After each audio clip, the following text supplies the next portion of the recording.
오늘 내용에서부터 이 2장의 나머지 마지막 부분까지는 천사와 비교될 수 없으신, 친히 천사를 창조하시고 천사의 섬김을 받으시는 예수 그리스도께서 사람의 구원을 위하여 잠시나마 천사보다 못한 사람이 되신 사실을 거론하고 있습니다. 결국 죄인된 사람의 구원을 위해서 사람이 되실 수밖에 없으셨고, 모든 인류의 구원을 완성하신 예수 그리스도께서 장차 영원한 세계에서 천사에게 복종하시는 것이 아니라 영원히 천사들을 섬기는 자로 부르시고 존귀를 취하심은 당연한 결과입니다. 먼저는 오늘의 내용에서 제한을 받지 않으시던 분이심에도 제한을 당하는 육신을 입은 사람이 되셨고, 아버지의 목표인 사죄의 십자가를 감당하시고 당당히 승리하신 그리스도의 여전히 존귀하신 위엄을 찬양하는 내용을 읽습니다. 다음 시간은 이러한 고난을 통한 인간 구원의 완성을 찬양하게 됩니다. 인간 세계에서는 높고 존귀한 지위에 있는 사람들은 낮고 천한 사람들의 고난을 이해하지 못하지만 우리 주 예수 그리스도께서는 우리에게 있는 대제사장은 우리의 연약함을 동정하지 못하실 리가 아니요 모든 일에 우리와 똑같이 시험을 받으시니로되 죄는 없으시니라는 4장 15절에 말씀하심으로써 무한한 영광의 자리에 계시면서도 죄로 고통하는 사람의 자리를 친히 경험하신 겸손과 사랑을 찬양하고 있는 내용을 시편 8편을 통해서 인용하고 있습니다. 우리를 영원한 형벌에서 구원하신 우리 주님의 이러한 사역은 오늘 우리가 주님을 섬기고 하나님의 백성들을 섬겨야 하는 사람들로서 어떻게 섬기고 어떻게 살아야 하는가 하는 모범을 자연스럽게 우리에게 보여주고 계십니다. 첫 번째 말씀은 5절, 6절입니다. 하나님께서는 시공간의 제약을 받아 현 세상에 갇혀있는 사람들 위해서 모든 것들과 일을 계획하시고 준비하심이 너무나 감사합니다. 첫 번째 제목이 사람을 귀중하게 여기시는 하나님이라는 거예요. 그럴 만한 자격이 없음에도 불구하고 말이죠. 불이익에는 분명히 천사들이 더 편하고 순종을 잘하는데도 왜 그 천사들이 아닌 범죄하고 불순종하는 사람에게 더 마음을 쓰시는가가 이해하기 어려울 정도입니다.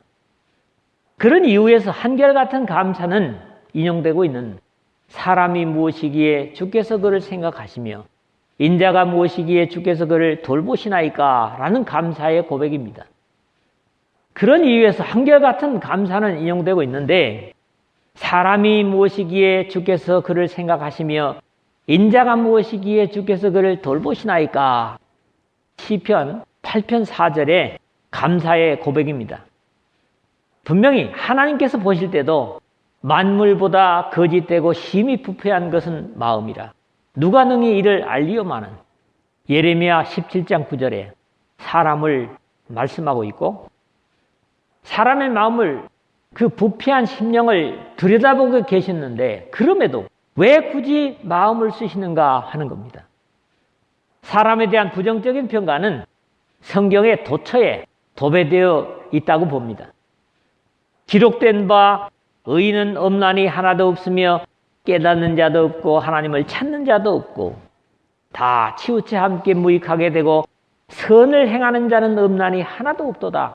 로마서 3장 10절에서 12절에 시편 14편 1절에서 3절까지의 내용을 바울이 인용하고 있습니다.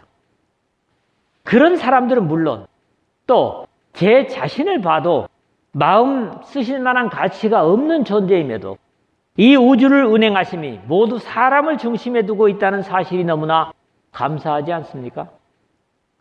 현재도 그렇지만 하나님의 우리가 말하는 바 장차 올 세상을 했는데 이것은 우리가 살고 있는 현재의 세상을 말하고 있는 것이 아닙니다. 같은 히브리서 9장 11절에도 그리스도께서 장차 좋은 일이라 그랬고요. 10장 1절에 율법은 장차올 좋은 일의 그림자라고 표현하고 있고, 그 다음에 13장 14절에도 우리가 여기에는 영구한 도성이 없으므로 장차 올 것을 찾나니라는 내용들이 이를 분명히 하고 있습니다. 더 좋은 것은 장래의 일이라고 표현하는 거죠. 실제로 우리가 살고 있는 현 세상을 바란다면 아무리 좋다고 해도 기대할 것이 거의 없습니다. 여러분은 모르겠습니다. 평균 수명이 많이 늘어나고 먹을 것, 입는 것이 예전보다 많이 좋아졌지만 장래에 들어갈 나라가 이와 같다면 다른 사람은 몰라도 저는 절대로 가고 싶지 않습니다. 바울은 우리가 소망으로 구원을 얻었음에 보이는 소망이 아니니 보는 것을 누가 바라리요. 로마서 8장 24절에 그런 진실한 고백을 하고 있습니다. 보는 것을 누가 바라리요. 우리는 적어도 2019년 이전에만 해도 모든 사람이 이렇게 마스크를 써야 한다는 것은 상상도 한 적이 없습니다. 불과 1년 전만 해도 마스크를 사기 위해 재고가 있다는 마트 앞에 장사전을 치는가 하면 약국 앞에 한참 줄을 서야 한다는 사실조차 받아들이기 어려웠지만 그것이 모두 현실이고 이 세상이기 때문입니다. 현재처럼 모두가 마스크를 써야 하는 천국이라면 우리가 기대하겠습니까? 사람 사는 세상이 왜 이 꼴이 되었습니까? 그것은 죄로 인해서 그렇게 되었습니다. 그러므로 한 사람으로 말미암아 죄가 세상에 들어오고 죄로 말미암아 사망이 들어왔나니 이와 같이 모든 사람이 죄를 지었으므로 사망이 모든 사람에게 이르렀느니라. 로마서 5장 10절 말씀이죠. 너희 허물이 이러한 일들을 물리쳤고 너희 죄가 너희로부터 좋은 것을 막았느니라. 예레미야도 5장 25절에 선포하고 있습니다. 그러므로 하나님이 우리가 말하는 바 장차 우리가 기대하는 세상은 예수 그리스도의 십자가로 이루셨고 재림하심으로 완성하실 것입니다. 주께서 호령과 천사장의 소리와 하나님의 나팔 소리로 친히 하늘로부터 강림하시리니 그리스도 안에서 죽은 자들이 먼저 일어나고 그 후에 살아남은 자들도 그들과 함께 구름 속으로 끌어올려 공중에서 주를 영접하게 하시리니 그리하여 우리가 항상 주와 함께 있으리라. 데살로니가전서 4장 16절 17절입니다. 장례식 때 죽은 사람을 보낸 가족들을 위로하기 위한 말씀으로 끝나서는 안 됩니다. 이것이 진정한 우리 모두의 소망입니다. 예수 그리스도의 다시 오심은 현재의 불합리하고 모순된 세상을 끝내기 위해서 다시 오실 것입니다. 이런 놀라운 일을 사람보다 순종자라는 천사들을 위해서가 아니라 죄에 약하고 하나님을 거역했던 그러나 회개하고 거듭난 하나님의 백성들을 위하여 준비하신다고 합니다. 장차 올 세상을 천사들에게 복종하게 하심이 아니라 5절 하반절에 너무나 황송하고 감사한 일 아닙니까? 존귀와 위엄의 형상을 입으셨음에도 불구하고 범죄하고 타락한 사람은 우리 인간적인 입장에서도 그렇게 귀하게 여기고 마음들 만한 그런 존재가 되지 못함에도 불구하고 보잘것없는 이 인생이 하나님의 관심 때문에 감격의 표현이 다윗으로부터 계속되고 있습니다. 그러나 누구인가가 어디서 증언하여 이르되 사람이 무엇이기에 주께서 그를 생각하시며 인자가 무엇이기에 주께서 그를 돌보시나이까. 오늘 6절에 인용되고 있습니다.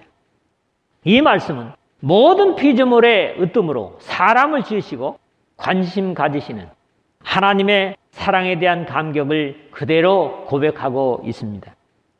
이러한 증거를 두고 모든 피조물 위에 사람을 세우셨다는 사실은 이런 놀라운 장차 올 세상을 기대하는 우리 모두는 당연히 이 모든 일들을 인해서 하나님을 찬양해야 할 당연함을 증거하고 있는 겁니다. 아무리 생각해봐도 사랑받을 만한 근거가 없음에도 가치가 없음에도 하나님의 자녀로 거듭나게 하시고 썩지 않고 더럽지 않고 쇠하지 아니하는 유업을 잊게 하시나니 곧 너희를 위하여 하늘에 간직하신 것이란 베드로전서 1장 4절에 베드로와 같은 감격을 찬양으로 늘 고백하는 여러분 되시기를 주의 이름 부탁을 드립니다. 7절, 8절 이 사람을 귀하게 여기는 이유 때문에 두 번째로 우리가 보는 건 뭡니까? 천사보다 낮아지신 주님을 뵙는 겁니다. 이 엄청난 일을 위해서 하나님의 아들이 사람으로 낮아지신 사실을 영적인 눈을 가졌던 다윗은 감격스럽게 고백하고 있습니다. 유대인들의 사상에서는 천사는 사람과 하나님과의 중보자로 사람보다 우월한 존재로 생각하는 것이 일반적이었습니다. 그런 이유에서 바울이 거듭난 믿음의 사람들을 하나님의 사랑에서 끊을 수 없다는 사실을 고백하고 있는 로마서 8장 말미에서도 그 대상에 천사를 포함시키고 있는 것을 우리가 볼 수 있습니다. 내가 확신하노니 사망이나 생명이나 천사들이나 권세자들이나 현재일이나 장래일이나 능력이나 어떤 것도 우리를 그리스도의 사랑에서 끊을 수 없다. 천사가 우리를 하나님의 사랑에서 끌어낼 수 있는 존재로 묘사하고 있는 거지요. 저를 잠시 동안 천사보다 못하게 하시며 7절 상반절에 그랬는데 인용되는 시편 8편에서 사람을 피조물의 최고의 위치로 감사하는 내용이라 했지만 결국 범죄하여 천사보다 못한 존재가 되었고 이 파멸된 지위를 회복해 주시기 위해서 예수 기도께서 천사보다 못한 사람이 되게 하셨는데 다만 그것은 영원한 시간이 아니라 잠시 동안이었을 뿐입니다. 물론 여기 잠시 동안이 예수 기도의 이 땅에 나셔서 구속을 완성하시고 하나님 우편으로 돌아가신 약 33년이 될 수도 있고 죽으실 수 없는 분이 죽어서 3일 동안 밤낮을 무덤에 누워 계셨던 기간일 수도 있지만 둘 다 의미가 있는 이해라고 생각을 합니다. 그럼에도 다시 회복시켜 주신 영광과 존귀로 관을 씌우시며 7절 하반절에 라는 것은 바로 앞에서 말하는 의미에서 같이 생각한다면 절망의 죄악을 해결하시고 하나님 우편에 앉으신 그리스도의 영광과 함께 천사보다 못한 존재로 타락한 인류를 다시 하나님의 자녀의 자리로 회복하신 사람들에 대해서도 적용할 수 있는 말씀입니다. 만물을 그 발 아래 복종하게 하셨느니라 하였으니 만물로 그에게 복종하게 하셨은즉 이 8절 상반절에 이 말씀은 낮아지시고 죽음에까지 순종하심으로 이름으로 하나님이 그를 지극히 높여 모든 이름 위에 뛰어난 이름을 주사 하늘에 있는 자들과 땅에 있는 자들과 땅 아래 있는 자들로 모든 무릎을 예수의 이름에 꿇게 하시고 모든 입으로 예수들을 주라 시인하여 하나님 아버지께 영광을 돌리게 하셨느니라 하는 빌립보서 2장 9절에서 11절에 영광에 돌아가신 하나님께 돌아가신 예수도를 의미할 수도 있고 하반절을 볼 때는 역시 예수도의 희생을 통해서 찾아주신 하나님의 자녀들의 회복을 의미하기도 합니다. 그럼에도 현실적으로는 복종하지 않은 것이 하나도 없어야 하겠으나 지금 우리가 만물이 아직 그에게 복종하고 있는 것을 보지 못하고 8절 하반절에 말씀함으로써 예수 그리스도의 희생을 통해서 회복된 하나님의 자녀들의 지위, 즉 만물을 온전히 복종하게 하신 본래 창조의 회복이 완전히 이루어지지 못함을 안타까워하고 있습니다. 이 문제는 역시 그리스도의 재림에서 완성될 것을 바울이 로마서 8장에서도 증거한 바 있습니다. 피조물이 고대하는 바는 하나님의 아들들이 나타나는 것이니 피조물이 고대하는 바는 하나님의 아들들이 나타나는 것이니 그 바라는 것은 피조물도 썩어짐의 종로로 탄 데서 해방되어 하나님의 자녀들의 영광의 자유에 이르는 것이라. 피조물이 다 이제까지 함께 탄식하며 함께 고통을 겪고 있는 것을 우리가 아느니라. 로마서 8장 19절 그리고 21절 22절입니다.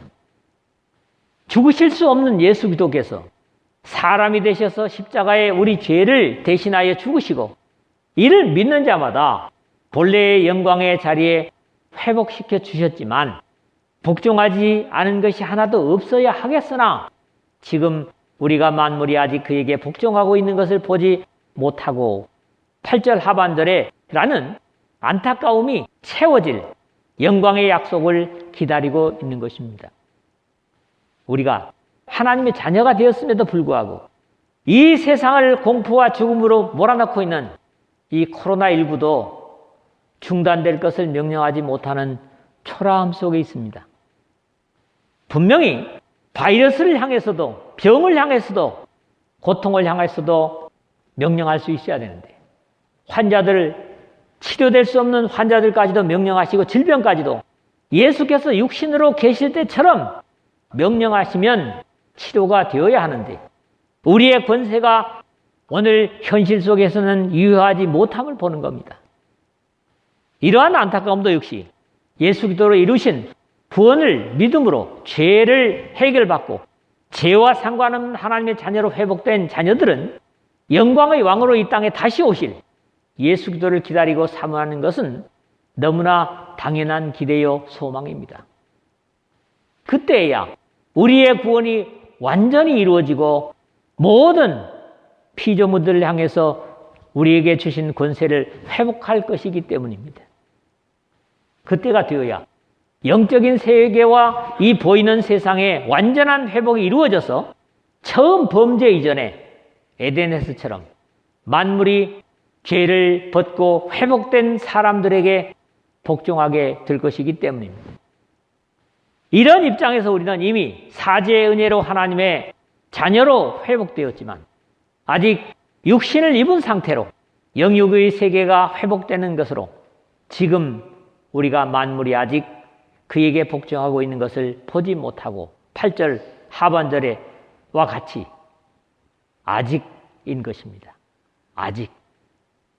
이미라고 하는 것은 하나님의 구원의 약속에 이미 들어간 것이고 아직은 이런 영적인 권위를 나타내지 못하고 있는 이런 모습인 거죠. 그러나 하나님의 약속이 분명한 이상 우리는 불평하지 말고 지금 우리에게 주어진 하나님의 자녀된 지위를 지키면서 서로를 격려하며 소망을 잃지 말고 이 복음을 전하면서 마지막으로 주어진 이 귀한 약속을 우리가 기대하고 바라야 할 것입니다. 세 번째 말씀은 9절에서 10절 이 귀하게 여기시는 사람을 위해서 친히 죽음을 맛보셨다는 겁니다. 여기서는 이 오직 하는 말이 서두에 나와 있는데 바로 앞절에 거론된 지위를 회복시켜 주셨음에도 그 지위를 완전히 발휘하지 못하고 있는 사람과 대조하면서 대속의 역사를 완성하시고 하늘로 돌아가신 예수 그리스도를 증거하면서 이 땅에 내려와 사람이 되신 이유를 더욱 확실히 하고 있습니다. 물론 오직이라는 것은 그러나 게다가 하지만 그와 반면에 이런 접속사입니다. 대라고 하는 히라보입니다. 오직 우리가 천사들보다 잠시 동안 못하게 하심을 입은 자, 곧 죽음의 고난받으심으로 말미암아 9절 상반절에 그랬는데 앞에서도 잠시 동안이 예수님의 육신으로 계실 때 33년의 전생애이든지 3일간의 죽음의 기간이든지 하나님께는 사실 별 차이가 없으시지만 천사보다 우월한 존재로 지음을 받은 사람이 영원히 천사보다 못한 존재로 전락하자 둘째 아담으로 오셔서 그 영원히 존귀의 가치를 잃어버린 사람들을 다시 본래의 자리로 회복시키는 일을 위해서 빌립보서 2장 5절 이하에 보는 대로 스스로 천사보다 못한 자리를 자원하셨습니다. 영원히 하나님이 죄를 알지도 못하신 일을 우리를 대신하여 죄를 삼으신 것은이라고 고린도후서 5장 21절 상반절에 했지만 사실 영원히 죽음과 관계가 없으신 분으로 바울의 바로 앞에 표현대로 죽음을 알지도 못하신 이로 죽음의 고난을 받으셨다고 증거할 수 있습니다. 그러나 스스로의 생명에 대하여 이를 내게서 빼앗는 자가 있는 것이 아니라 내가 스스로 버리노라. 나는 버릴 권세도 있고 다시 얻을 권세도 있으니 이 계명은 내 아버지에게서 받아노라 하시니라. 이 요한복음 10장 18절 말씀하신 것처럼 죄로 인해서 어쩔 수 없이 빼앗기는 사람과 다르심을 선언하고 계십니다. 이 말씀은 물론 생명의 권한을 아버지 하나님께로부터 받아 가지고 계시다는 확인입니다. 그러므로 온 인류를 위해서 기꺼이 생명을 버리신 예수께서 영광과 존귀로 관을 쓰신 예수를 보니 9절 중간에 라고 다시 회복하심을 증거하고 있습니다.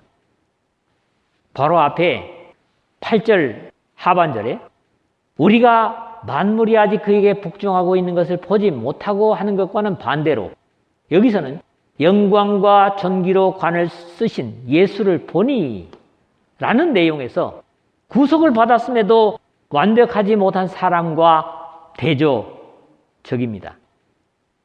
그럼에도 다시 강조되고 있는 것은 이것이 하나님의 선물을 사람들에게 주기 위한 전혀 자의적인 선택이셨음을 확인합니다. 이를 행하심은 하나님의 은혜로 말미암아 모든 사람을 위하여 죽음을 맛보려 하심이라 9절 하반절에 그랬습니다. 다음 주에 보게 되겠지만 스스로 죽음을 택하심은 또 죽기를 무서워함으로 한평생 매여 종로로 타는 모든 자들을 놓아주려 하심이라 15절에 라는 엄청난 사랑에 이으셨습니다. 모든 사람은 죄를 가졌다는 것을 인정하지 않으면서도 죽기를 두려워합니다. 기꺼이 죽고 싶어하는 사람이 없습니다. 그런 죽음의 공포에서 인생들을 놓아주시기 위해서 자신이 죽음을 당하셨는데 그것 자체를 사람들은 인정하려고 하지 않고 믿지를 못합니다.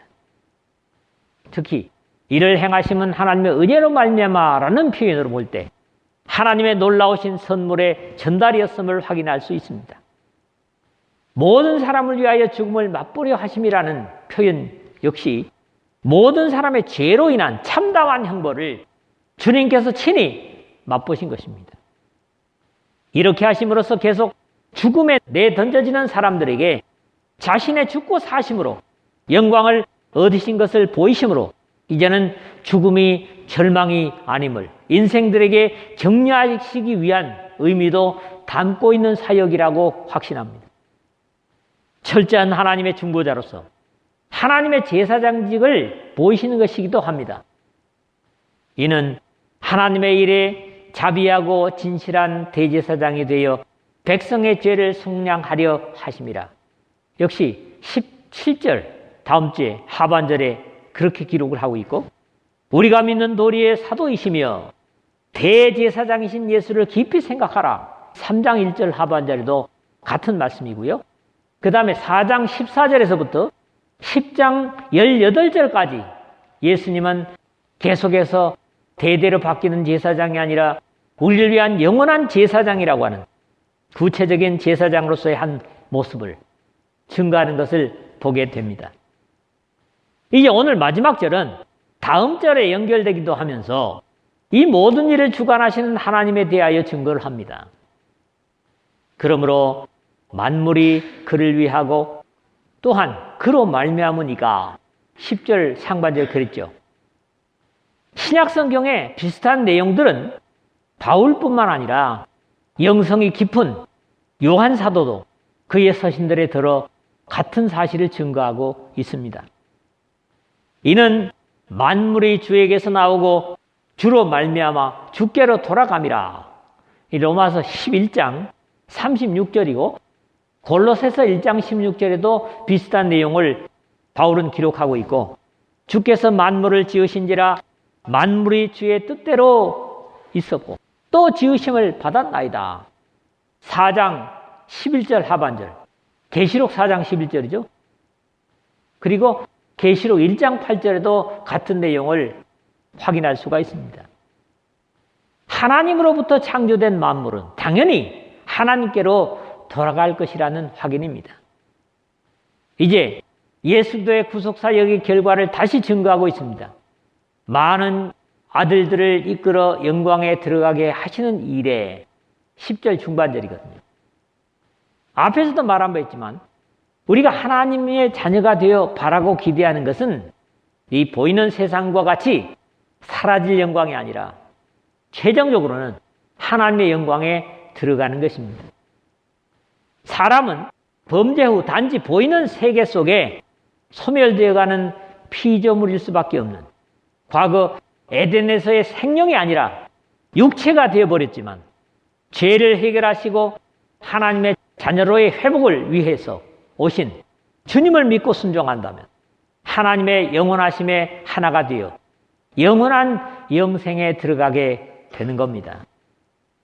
그러므로 예수도와 하나님을 부정하고 불순종한다면 소멸하는 자연처럼 이 세상을 마칠 뿐만 아니라, 이 세상에서 마칠 뿐만 아니라 영원 속에는 불순종의 형벌을 당할 수밖에 없습니다.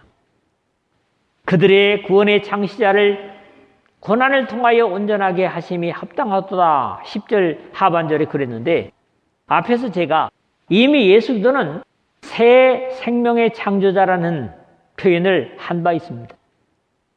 여기서는 구원의 창시자라는 표현에서 이를 더욱 분명히 하고 있습니다. 그 구원의 창조는 모든 사람의 죄로 인해서 자연적으로 들어갈 수밖에 없는 죽음의 고난을 먼저 겪으시면서 다시 부활하심으로 이후부터는 죽음이 저주가 아니라 영원으로 들어가는 통로로 변화시키신 역사는 공의의 하나님의 성품에 합당한 주님께서 이루신 일입니다. 말씀을 맺겠습니다. 예수 그리스도께서 행하신 모든 구원의 역사는 우리보다 더 좋게 여겨지는, 또 순종 잘하는 천사들을 위하여 하신 것이 아니라 전적으로 사람들을 위해서 하신 것이기 때문에 구속의 역사도 전적으로 죄의 고통과 저주에 힘겨워하는 사람들을 위한 것입니다. 하나님의 형상대로 지음을 받은 사람들을 죄의 저주에서 구원하시기 위해서 부르시는 천사보다 못하게 되셔서 죽으실 수밖에 없는 존재가 되는 죽을 사람이 되신 것이죠. 영광의 보좌를 버리시고 낮고 천한 종으로 오셔서 죄의 대가를 치르시기 위해 영생의 존재, 즉 죽음과는 영원히 관계가 없으신 하나님이시지만 죽음을 맛보시고 부활하셔서 이제는 영원히 그 죽음의 저주를 끝내셔서 구원의 창조자가 되셨습니다. 이제 여기에 우리 각자가 응답해야 할 차례입니다. 하나님의 아들의 이러한 엄청난 희생이 다른 사람 아닌 나를 위한 것이었다고 말씀하시는데, 나는 그 주님을 위해서, 그의 사람들을 위해서 어떻게 살아야 하며 무엇을 해야 할지 새롭게 이 말씀과 함께 도전하는 여러분 모두 되시기를 주님의 이름으로 부탁을 드립니다.